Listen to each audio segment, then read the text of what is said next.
Perang AS Israel lawan Iran belum juga menunjukkan tanda-tanda mereda. Lalu sampai kapan perang akan berlangsung dan kira-kira siapa pihak yang punya posisi tawar untuk bisa mendamaikan mereka? Kita bahas bersama praktisi dan pengajar hubungan internasional dari Sinergi Policies, Mbak Dina Prapta. Selamat malam, Mbak Dina. Selamat malam. Mbak Dina, perang Amerika Serikat Israel menghadapi Iran belum juga surut nih, belum juga turun tensinya. Kira-kira siapa sebenarnya atau faktor apa yang bisa membuat deeskalasi? Pertama, dari pihak Iran tidak melihat ada niat baik ya dari Amerika Serikat. Kata-kata yang dilontarkan dari pihak Amerika Serikat masih provokatif sifatnya dan di sana hari ini sudah muncul satu statement dari pihak Iran bahwa mereka justru mengharapkan ada pasukan darat yang diturunkan oleh Amerika Serikat sehingga bisa sekaligus diserang habis oleh Iran untuk menunjukkan kekuatannya. Berarti dalam situasi seperti sekarang, suasananya masih sangat panas, mereka masih sangat saling ingin menguji, dan kita lihat juga pemberitaan yang ada itu sepertinya tidak semuanya dibuka ke publik. Misalnya tentang tingkat kerusakan yang terjadi di dalam Israel maupun juga yang terjadi di Iran, itu tidak sepenuhnya kita tahu persis. Artinya memang kedua belah pihak betul-betul kali ini ingin menyelesaikannya lewat cara kekerasan. Itu sebabnya menurut saya kalau kita bicara soal timing mediasi itu kan ada prosedur dan juga ada tata keramanya ya. Pertama dari dua belah pihak harus tahu rencananya itu ke depan mau dibawa kemana. Kemudian yang kedua timingnya juga mesti tepat.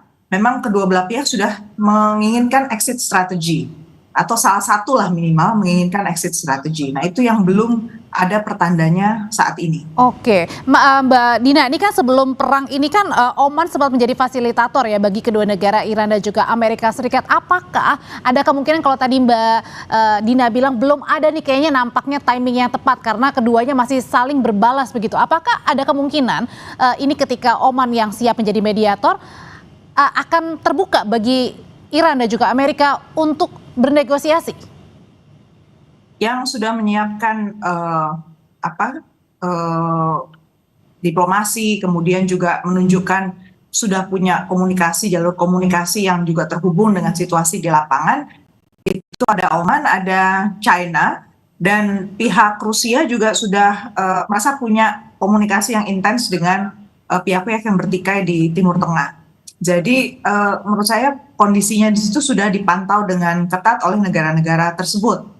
Jadi kalau dilihat dari segi ini ya kemauan, saya kira sebenarnya dari pihak Iran mungkin masih ada ruang untuk mereka mau bernegosiasi. Cuman pertanyaannya justru kita belum pernah bertanya pihak Amerika Serikat ini mau nggak diajak negosiasi. Jadi yang menjadi puzzle saya, pertanyaan saya di dalam hati itu justru ketika Indonesia misalnya mengusulkan berangkat ke sana, berangkat ke Teheran, itu sebenarnya komunikasi dengan Presiden Trump belum?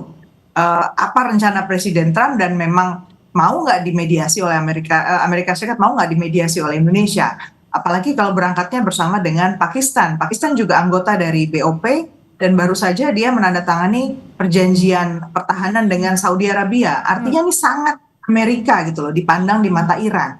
Makanya saya nggak heran juga kalau dari pihak Iran kemudian menolak mentah-mentah untuk mediasi. Nah, oke, berarti artinya Mbak Dina sendiri melihat apakah ada kemungkinan faktor bahwa lihat dulu nih kira-kira siapa yang kemudian lelah begitu ya, karena kan pasti untuk perang seperti ini ada serangan drone, rudal begitu ya, ini kan membutuhkan biaya yang tidak sedikit juga begitu, dan saya yakin juga mungkin kedua negara saat ini sama-sama rugi karena sudah mengeluarkan banyak uang untuk ke sana. Apakah ini artinya tinggal menunggu kira-kira kuat-kuatan siapa nih, siapa yang paling lemah dan habis uang untuk perangnya ini? Kalau dilihat dari pengalaman di masa lalu, ada dua kejadian di mana Amerika Serikat sebenarnya mau dimediasi. Pertama itu tahun 1914 dalam kejadian di Meksiko, di mana Amerika Serikat di situ sebenarnya tidak terlalu ingin untuk terlibat dengan perang di Meksiko. Tapi karena ada doktrin Monroe yang waktu itu sudah dicanangkan di Amerika Serikat bahwa Amerika Selatan itu seluruhnya juga harus secara ideologis dikuasai oleh Amerika Serikat, faktanya ternyata di lapangan di dalam negeri Amerika Serikat sendiri dananya juga tidak memadai ya untuk menguasai sebagaimana yang mereka rencanakan di awal, sehingga peranan dari 3 negara, waktu itu negara kawasan yang menjadi membentuk koalisi, Argentina, Brazil, dan Chile, itu disambut baik. Dengan catatan bahwa disampaikan ke publik yang dimediasi itu adalah si Meksikonya. Dan proses itu berjalan relatif cepat, sekitar 6 bulan, karena memang Amerika Serikat ternyata memang ingin keluar, dan di dalam negeri itu terjadi pergantian rezim sesuai harapan Amerika Serikat. Tapi kuncinya di situ adalah menjaga stabilitas. Dan yang menjaga stabilitas tidak bisa satu negara, 3 negara di kawasan. Sementara kasus yang agak panjang itu yang Taliban. Waktu itu yang menjadi mediator zaman Trump jilid 1 itu adalah Qatar. Jadi Qatar menjadi mediator antara Taliban di Afghanistan dengan Donald Trump di Amerika Serikat. Dan itu terjadi lagi-lagi karena di dalam negeri Amerika Serikat ada momentum yang dibaca dengan cermat betul oleh Qatar. Waktu itu ada impeachment terhadap Donald Trump. Kalau sekarang saya lihat sebenarnya Amerika Serikat kita tinggal tunggu beberapa waktu lagi, tapi tetap groundwork harus dikerjakan ya. Qatar misalnya, Qatar itu dia menyediakan banyak hal, fasilitas track 1, track 2 untuk mendekati pihak Taliban. Bahkan Taliban kan dibukakan kantor di Doha. Jadi dari segi pendanaan, dari segi sumber daya manusia itu besar yang diinvestasikan Qatar. Mbak Dina, tapi kalau untuk sekarang kira-kira negara mana yang mungkin ya yang bisa diterima oleh kedua belah pihak begitu ya, termasuk juga dengan Israel, 3 belah pihak begitu, yang mungkin realistis? Apakah Indonesia atau negara lain yang mungkin? Atau jangan-jangan PBB yang bisa? Kalau saya lihat sih saat ini mungkin yang cukup realistis itu adalah entah negara tetangga seperti Oman, kemudian Qatar kita nggak tahu ya, dia sudah ada komunikasi di dalam lagi lebih lanjut dengan pihak Iran atau tidak. Tapi kalau dilihat dengan begitu kerasnya Amerika Serikat sekarang, mungkin juga satu potensi yang bisa menenangkan itu justru ketika China dan Rusia bergerak lewat mekanisme entah Dewan Keamanan PBB atau mereka membangun satu koalisi di kawasan di sana, sehingga suara-suara dari negara Teluk yang selama ini belum pernah kita dengar itu justru bisa disuarakan oleh mereka. Nah itu menarik kalau terjadi seperti itu. Oke, Mbak Dina, juga ada pengamat yang mengatakan bahwa jika Indonesia ingin mengambil peran, lebih baik mendekatkan kepada negara-negara yang tidak berkonflik, artinya di luar dari 3 negara tersebut begitu. Mungkin saja ke China dan juga Rusia. Apakah mungkin yang paling possible untuk dilakukan Indonesia untuk mendamaikan perang ini? Apakah benar dengan mendekati China dan juga Rusia? Kalau saya melihatnya, kita sebagai negara middle power itu justru harusnya punya koalisi kerjasama dengan negara-negara sesama middle power. Kalau kita main sama Rusia sama China dalam konteks ini kita out of league ya, karena liganya beda gitu, dan mereka juga pasti punya agenda sendiri di kawasan karena di kawasan Timur Tengah. Dan cara mereka memandang konflik juga akan berbeda di kita. Saya sih merasa misalnya kenapa tidak dicoba dengan sesama negara yang menjadi anggota BRICS yang lain.